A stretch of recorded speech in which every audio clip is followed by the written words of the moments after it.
బారికేడ్ల పక్కన ఒక సామాన్య కార్యకర్త కన్నా ఘోరంగా వెనకాల నిలబడి తన అవమానాన్ని ప్రజలకు చూపించాడు. నాకు 2 రాష్ట్రాల తెలుగు ప్రజల మధ్య నా వివాహం చేశారు, నన్ను ఘోరంగా అవమానించారు. ఈ రోజున ఈ మొహం పెట్టుకుని బయటికి వెళ్ళాలి. ఒక మనిషికి అహం ఎంతవరకు ఉండాలి? కొంతవరకే ఉండాలి. జగన్మోహన్ రెడ్డి అక్కడ శాశ్వతం కాదు, నువ్వు శాశ్వతం కాదు, నీకు పదవి శాశ్వతం కాదు. లేదండి, అసలు తన డిక్షనరీలోనే లేదు. జాలి, దయ, కరుణ అనేది లేదిక.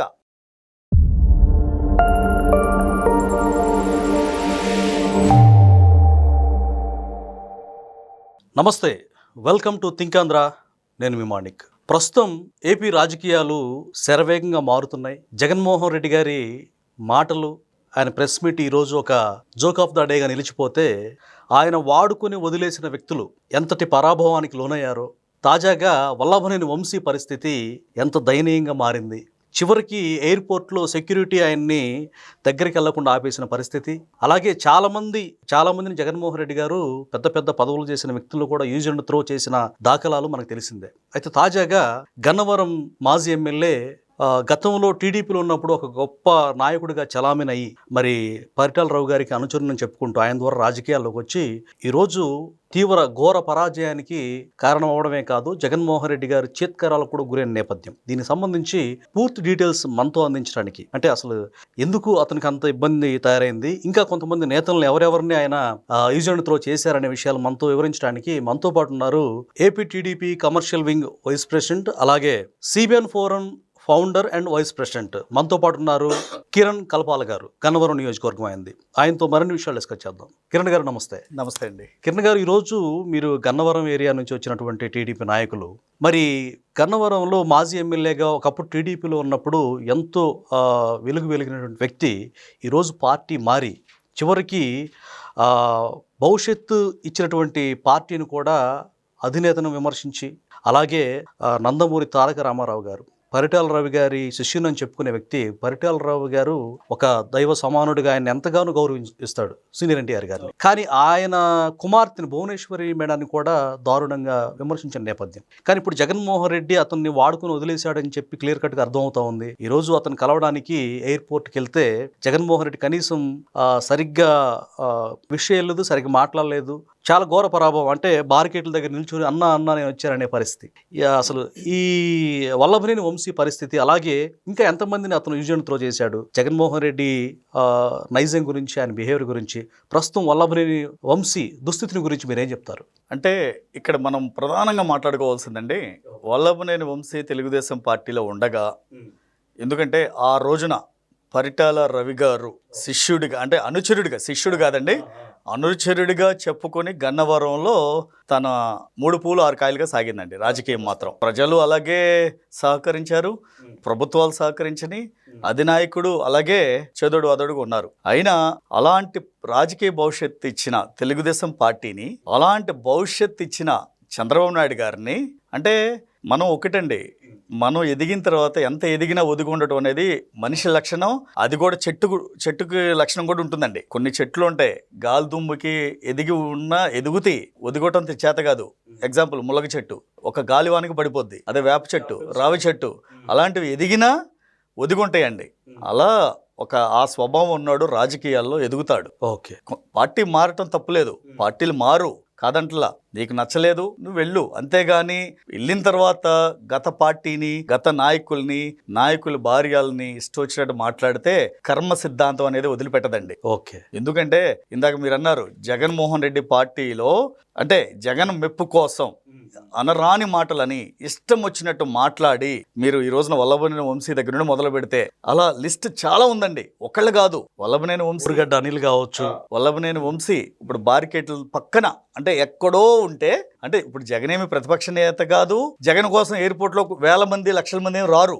సాధారణ ఎమ్మెల్యే పులివెందుల ఎమ్మెల్యే వచ్చాడు, ఫ్లైట్ దిగాడు. వస్తున్నప్పుడు కనీసం నువ్వు ఒక గన్నవరం మాజీ ఎమ్మెల్యేవి, గన్నవరం నువ్వు లోకల్గా ఉన్న మాజీ ఎమ్మెల్యేవి, కనీసం నీకు ప్రయారిటీ దక్కలేదంటే ఏంటండి? జగన్మోహన్ రెడ్డి దగ్గర నీ ప్రాధాన్యత ఏంటి అంటే అర్థానికి అర్థం అవ్వాలి. నువ్వు ఒక టిష్యూ పేపర్ అయిపోయింది, వాడేశాడు, వదిలేశాడు. ఆ రోజున నువ్వు విర్రవీగావు, పార్టీ నుండి వెళ్ళి ఏదో అధికారం పోయింది కదా, 30 ఏళ్ళు జగనే ఉంటే నేను కూడా మోనార్క్ని అనుకున్నావు. ఇప్పుడు ఏమైంది? ఆ మోనార్కిజం ఏమైపోయింది? అసలు రూపం బయటపడింది. అసలు రూపం అంటే మనిషికి ఉన్న రూపం బయటపడింది, తన నిజ స్వభావం బయటపడింది, తన వికృత చేష్టలు బయటపడ్డాయి, మొత్తం బయటపడ్డాయి. అంటే ఇన్ని రోజులు మీరు అనొచ్చు 2019 వరకు వంశీ నిజ స్వరూపం తెలియదా తెలుగుదేశం పార్టీ? కానీ తెలుసండి. తెలిసినా మన పార్టీ మనవాడు అని ప్రజలు ఆదరించారు. చంద్రబాబు నాయుడు గారు తీసుకున్న నిర్ణయానికి ప్రజలు వ్యతిరేకంగా పనిచేస్తే 14లోనే ఓడిపోయేవాడు. అయినా అక్కడ చూడాల్సింది మీరు తెలుగుదేశం పార్టీని, అధినాయకుడిని చూడాలి కానీ వల్లభనేని వంశీని చూడలేదండి ఆ రోజున. ఎందుకంటే ఆ రోజున 2014లో గెలిపించిన, 19లో గెలిపించిన పార్టీ కోట్లేశారు కానీ వంశీ కోట్లేలా. వంశీ మోహన్ చూసే. ఎందుకంటే మరి వంశీ కోట్లేస్తే మొన్న కూడా గెలిచేవాడు కదా, 2024 కూడా గెలిచేవాడు కదా. డెఫినెట్. మీకు అర్థమైంది కదా. 2014, 19 అంటే పార్టీకి ఓట్లేశారు అంతే. ఎగ్జాక్ట్. కానీ ఈ విర్రవీగుడు అనేది ఇప్పుడు మొన్న చివరికి బారికేడ్ల పక్కన ఒక సామాన్య కార్యకర్త కన్నా ఘోరంగా వెనకాల నిలబడి తన అవమానాన్ని ప్రజలకు చూపించాడు. చాలు. ఇదే కర్మ సిద్ధాంతం. ఈ రోజున చూడండి, జగన్ మెప్పు కోసం ఎవడైతే మాట్లాడాడో, ఒక పంచ ప్రభాకర్ కానివ్వండి, బోరుగడ్డ అనిల్ కానివ్వండి, తర్వాత ఇంకా లిస్టు విజయసాయిరెడ్డి కానివ్వండి, అందరూ జగన్ మెప్పు కోసం పనిచేస్తున్న వాళ్ళనండి. చివరికి ఏమైంది పరిస్థితి? చాలా దుస్థితి. ఈ రోజు జోగి రమేష్ పరిస్థితి ఏంటి? ఇప్పుడు తాజా ట్రెండింగ్ విషయం జోగి రమేష్ కుటుంబం గురించి మాట్లాడదాం. జోగి రమేష్ కుటుంబం గురించి మాట్లాడితే ఆ రోజున జగన్మోహన్ రెడ్డి వచ్చి పెళ్లికి పెద్దగా ఉండి అన్నీ నేనే అన్నట్టు బిహేవ్ చేశాడు. ఆ రోజున జోగి రమేష్ చంద్రబాబు నాయుడు గారి ఇంటి మీదకి దాడికి వెళ్తే జోగి రమేష్ అంత తోడు గొప్పోడు లేడు అనుకుని మంత్రివర్గంలో చోటిచ్చావు. అలానే కుమారుడు పెళ్లికి వెళ్తే అన్నీ నేనే అని చూసావు. ఈ రోజున పెళ్లి పెటాకులైంది, ఆడపిల్ల జీవితం గొంతు కోసారు. ఈ రోజు జగన్మోహన్ రెడ్డి ఆ పిల్ల డైరెక్ట్గా అడుగుతుంది, జోగి రమేష్ గారి కోడలు అడుగుతుంది, నాకు 2 రాష్ట్రాల తెలుగు ప్రజల మధ్య నా వివాహం చేశారు, నన్ను ఘోరంగా అవమానించారు, ఈ రోజున ఏ మోహం పెట్టుకుని బయటికి వెళ్ళాలి అని అంటుంది. దానికి సమాధానం చెప్పమంటుంది. అంటే రేపు పొద్దున ఆ అమ్మాయిని అవమానించడం కాదు కదా, ఒక పిల్లకి న్యాయం చేయాలంటే జగన్మోహన్ రెడ్డి ఇప్పుడు బయటకు వచ్చి జోగి కుటుంబంలో వచ్చి ఆ పిల్లకి న్యాయం చేయాలండి. కిరణ్ గారు, ఇప్పుడు ఒక ఆడబిడ్డ ఆ బిడ్డ పెళ్లికి వెళ్ళాడు జగన్మోహన్ రెడ్డి. అవును. అనేక మందిని పరామర్శిస్తున్నాడు, రౌడీ షీటర్లని. ఇప్పుడు సిదిలి అప్పలరాజు కొడుకు బైక్ మీద యాక్సిడెంట్ చేస్తే వెళ్ళి పరామర్శించాడు. ఎమ్మెల్సీ అనంతబాబుని కుటుంబాన్ని పరామర్శించాడు. అంటే ఎవరైతే పరామర్శించకూడదో, ఎవడైతే ఇంటికి వెళ్ళకూడదో గాదే సాయికృష్ణ ఈ మధ్య కాలంలో విజయవాడలో బాధితులు ఇళ్ళకి వెళ్లకుండా నిందితులు ఇంటికి వెళ్తున్నాడు. మరి అలాంటప్పుడు మరి ఈ అమ్మాయి కూడా ఈ అమ్మాయికి న్యాయం చేయాలి కదా. ఒక ఆడపిల్లకి ఇక్కడ ఇంకొక విషయం మనం గుర్తుపెట్టుకోవాలండి. సొంత కుటుంబంలోనే సొంత చెల్లికే న్యాయం చేయలేనోడు రేపొద్దున జోగి రమేష్ గారి కోడలికి ఏం న్యాయం చేస్తాడండి? సొంత బాబాయ్ కూతురు సునీతమ్మకి న్యాయం చేయలేనోడు, సొంత తల్లికి న్యాయం చేయలేనోడు జోగి రమేష్ గారి కుటుంబానికి ఏం న్యాయం చేస్తాడు? రేపొద్దున జోగి రమేష్ గారి కోడలు అడగాలి జగన్మోహన్ రెడ్డిని. ఎందుకంటే ఆ రోజున కుటుంబానికి పెళ్లికి పెద్ద ఎవరు? జగన్మోహన్ రెడ్డేనండి. పెళ్లికి పెద్ద ఎవరు కాదు. ఆ రెస్పాన్సిబిలిటీ ఉంది. డెఫినెట్ గా ఆ పిల్లకి జరిగిన అన్యాయాన్ని జగన్మోహన్ రెడ్డి నువ్వు తీర్చాలి. ఎందుకంటే ఈ రోజున ఆ పిల్ల చెప్తుంది, ఏది నాకు 2 రాష్ట్రాల మధ్య నేను ఏం చేయాలి? నిజంగా ఆ పిల్ల రేపొద్దున ఆ పిల్ల పరిస్థితి బయటకు వెళ్తే, అతను నాకు వద్దురా కియో మొర్రో అంటే పెళ్లి 3 గంటలు 7 హోటల్లో కూర్చుని కౌన్సిలింగ్ చేసి పెళ్లి చేశారు. ఓకే, బయటికి తెలియదు. ఈ రోజు బయటకు వచ్చిన వీడియోలు రేపొద్దున ఏం సమాధానం చెప్తారు?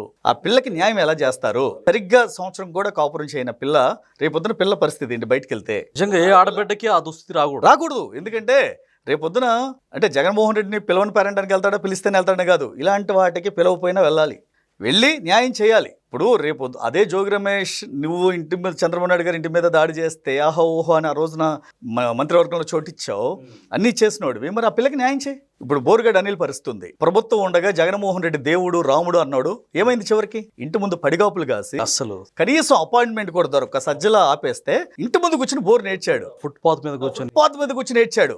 నేను ఒకటే చెప్తున్నా, మీరు అభిమానులు అయితే అవ్వచ్చు, జగన్ ఆరాధించండి, అంతేగాని వేరే పార్టీ నాయకుల్ని కానీ కుటుంబాన్ని దూషిస్తే కర్మ సిద్ధాంతం వదిలిపెట్టదు.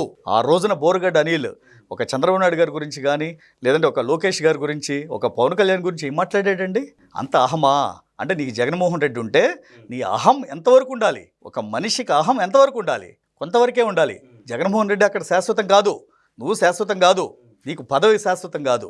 అలాంటిది ఈరోజు రోడ్డు మీదకి వచ్చిన దుస్థితి ఏంటండి? అంటే ఇలాంటి వాళ్ళని వదిలిపెట్టకూడదు. ఈ రోజున బోరుగడ్డ అనేవాడు ఏడ్చి గగ్గోలు పెట్టినా సరే వాడికి తగిన శాస్తి జరగాల్సిందే. ఓకే, ఇంకా ఇప్పుడు దాకా జరిగింది చాలా తక్కువ. ఎందుకంటే ఆ రోజున నా నాయకుడు నా దేవుడు అని విర్రవీగావు కదా, మరి ఏమయ్యాడు నీ దేవుడు? నీ దేవుడు ఏమయ్యాడు? ఈ రోజు నీ రాముడు ఏమయ్యాడు? విశ్వరూపం కదా. అంటే వీళ్ళందరూ గ్రహించాలి, అంటే ఎవరు వాడుకుని వదిలేస్తారు. ఎవరు వెనకాల మనం ఉండాలి, ఎవరికి న్యాయం చేస్తారు. ఆ పంచప్రభాకర్ గారి పరిస్థితి ఏంటండి? వాడు అమెరికాలో ఉండి ఇష్టం వచ్చినట్టు పొద్దున్నే వాడు ఆఫీస్కి వెళ్తా వీడియోలు పెడతాడు. ఇష్టం వచ్చినట్టు అంటే భాష.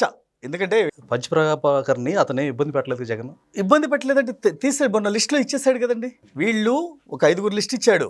వర్రా దేవేందర్ రెడ్డి, వర్ర రవీందర్ రెడ్డి అండ్ బోరుగడ్డ అనిల్, పంచప్రభాకర్, వీళ్ళందరికీ వైసీపీ పార్టీతో ఎటువంటి సంబంధం లేదు.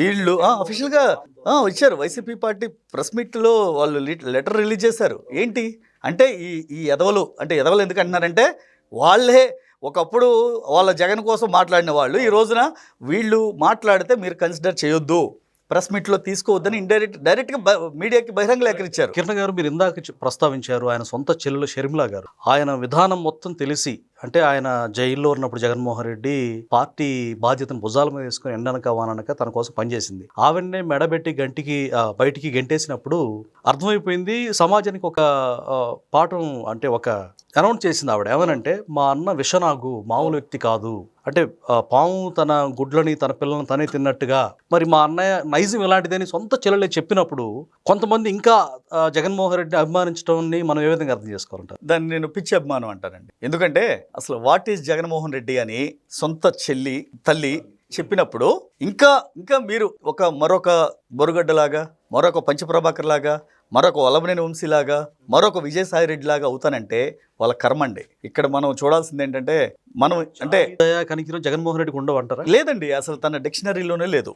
జాలి, దయ, కరుణ అనేది లేదు. ఇక వాడుకోవటం వదిలేయటం అది ఎవరన్నా అవనండి, కుటుంబ సభ్యులు అవనండి, పార్టీ మెంబర్స్ అవనండి, పార్టీ లీడర్స్ అవనండి, ఆడిటర్స్ అవనండి, విజయసాయి లాంటి ఆడిటర్స్ అవనండి. రెడ్డి గారు ఏ ధైర్యంతో నెక్స్ట్ మనం స్థానిక ఎన్నికల్లో యుద్ధం చేయాలి, రేపు మనమే ఈ స్థానిక సంస్థలు గెలుస్తున్నాం, రేపు సాధారణ ఎన్నికల్లో కూడా గెలవబోతున్నాం, మీరు బాగా పనిచేయండి అని చెప్పి తన శ్రేణులకి పిలిపించాడు? అంటే ఒకటండి, చావు తప్పి కన్నులు ఒట్టబోయింది 2024లో. తను ఎంత అరిసి గీ పెట్టుకున్నా ఒకటి, ప్రతిపక్ష హోదా కూడా ఇవ్వలేదు ప్రజలు. అవును, అంటే నీకు కనీసం ప్రతిపక్షం ఉండాలి అంటే తనకి అసలు ఇంకోటి నేను చెప్పేది ఏంటంటే, తనకి ప్రతిపక్ష హోదాకి ఎన్ని సీట్లు రావాలో 10% సీట్లు రావాలన్న విషయం కూడా తనకు తెలియదు. 175 సీట్లలో కనీసం 17-18 సీట్లు ప్రతిపక్ష హోదాకి రావాలన్న విషయం కూడా తనకు తెలియదండి. అలాంటి కనీసం మినిమం రాజకీయ పరిజ్ఞానం లేని వ్యక్తి 5 ఏళ్ళు సీఎంగా పాలించాడంటే అర్థం చేసుకోండి.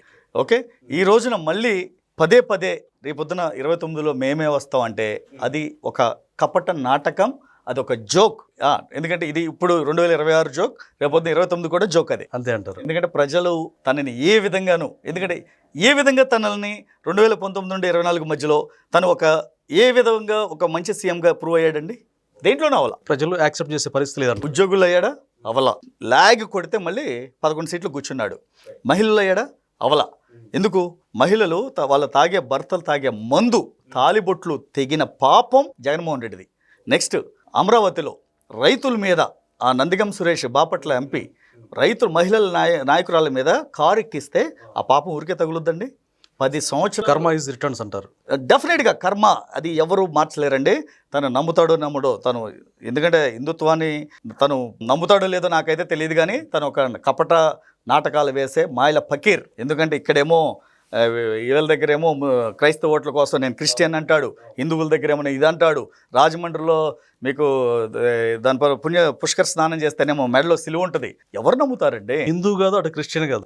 ఎందుకంటే ప్రజలు ఈ రోజున మీకన్నా నాకన్నా ఈవెన్ చంద్రబాబు నాయుడు గారి కన్నా తెలివైన వాళ్ళండి. ఎందుకంటే వాళ్ళ తెలివి ముందు మనం అసలు ఎవరు మీడియా కానీ రాజకీయ నాయకులు కానీ ఎవరు పనికిరారు. వాళ్ళు ఈసారి మొన్నే ఓటు విజ్ఞతతో, సంస్కారంతో, ముందు చూపుతో ఓటేశారు. ఈసారి మీరు అసలుకి ఈ ప్రభుత్వం మీద వ్యతిరేకత ఉంటుంది, జగన్మోహన్ రెడ్డి వస్తాడు అని ఆలోచన వాళ్ళకి ఎందుకు వస్తుంది? ఎందుకంటే ఏ విధంగా వస్తుంది? జగన్మోహన్ రెడ్డి లాగా సొంత మందు బాటిల్స్ కంపెనీలు, డిస్టిలరీస్ ఓపెన్ చేసి అక్రమ మందు ఇవ్వట్లేదే. జగన్మోహన్ రెడ్డి లాగా గంజాయి స్మగ్లింగ్ లేదే. మరి ఏ విధంగా మీకు ప్రజలు ఓటేస్తారు? ఈ రోజున అమరావతి మొన్న సీడ్ యాక్సెస్ రోడ్డు చూస్తే మీకు 3 పువ్వులు 6 కాయలుగా ఉందండి, కన్నుల విందుగా ఉంది. ఈ రోజున భోగపురం చూస్తే ఉత్తరాంధ్ర 4 జిల్లాల ప్రజలు చాలా హ్యాపీగా ఉన్నారు. ఈ రోజు కృష్ణా, గుంటూరు మీకు ఇల్లు చూస్తే చాలా హ్యాపీగా ఉన్నారు. నెల్లూరు మీకు ప్రకాశం చూస్తే శ్రీ సిటీ కానీ ఆ చుట్టూ డెవలప్ పక్కల తిరుపతి కానీ బాగున్నారు. ఇంకా నీకు ఎక్కడ స్కోప్ ఉంది? మొన్న కడపలోనే నీకు 10 సీట్లలో 7 సీట్లు టీడీపీకి. సో ఇది ప్రజాప్రభుత్వం అంటారు. డెఫినెట్గా ఇది ప్రజాప్రభుత్వం. జగన్మోహన్ రెడ్డి ఎన్ని తలకిందులు తపస్సు చేసినా ఇంకా ప్రతిపక్ష అంటే నువ్వు ఏదన్నా బెటర్ అనిపించుకోవాలనుకుంటే ప్రతిపక్ష హోదా కోసం ట్రై చేయి, అంతేగాని ప్రభుత్వం కోసం ట్రై చేయొద్దు. గెలుపు అనేది ఏమండి తను మనం ఇంకోటి కూడా గమనించాలండి, మీడియా కూడా తను ఒక్క అవకాశం ఇవ్వమని వేడుకున్నాడు. పాపం ప్రజలు, పిచ్చి ప్రజలు ఏమో రాజశేఖర రెడ్డి బిడ్డ కదా అని ఒక్క అవకాశం ఇచ్చారండి. ఇచ్చిన తర్వాత మళ్ళీ ఇంకో అవకాశం ఎందుకు ఇవ్వాలి? నైజం బయటపడ్డ తను ఏంటో తన నిజ స్వరూపం బయటికి తెలిసిన తర్వాత ఒక్క అవకాశం తనే అడిగాడు. మనం ఇప్పుడు దేవుణ్ణి నాకు ఒక వరం ఇవ్వమంటే నేను ఒకటే కోరుకుంటా, ఓకే, అలాంటిది తను ఒక్క అవకాశం అడిగిన తర్వాత ప్రజలు ఇచ్చేశారు.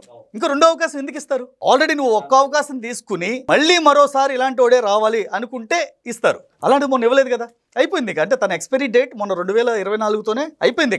జగన్మోహన్ రెడ్డి అనేది రేపు ఇంకోటి కూడా చెప్తున్నానండి, భవిష్యత్తులో అంటే ఇప్పుడు కాదు, 29, 34 కాదు, 34 తర్వాత ఒకవేళ వస్తే వైసీపీ అధికారంలోకి వచ్చినా జగన్మోహన్ రెడ్డి సీఎం కాలేడు. అది అవ్వదండి, అది జగన్మోహన్ రెడ్డి సీఎం కాలేడు అంతే.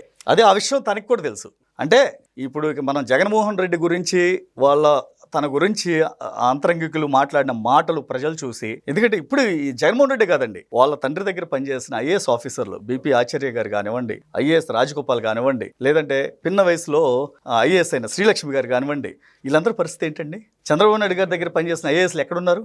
పిఎంఓలో పనిచేస్తున్నారు. ఈయన దగ్గర పనిచేసిన ఐఏఎస్లు ఎక్కడున్నారు? జైల్లో ఓచలు లెక్కేసుకుంటూ కనీసం ఒక రిటైర్మెంట్ బెనిఫిట్ కూడా హ్యాపీగా తీసుకోలేని పరిస్థితులు వాళ్ళు ఉన్నారు. శ్రీలక్ష్మి గారి పరిస్థితి ఏంటండి ఈ రోజున?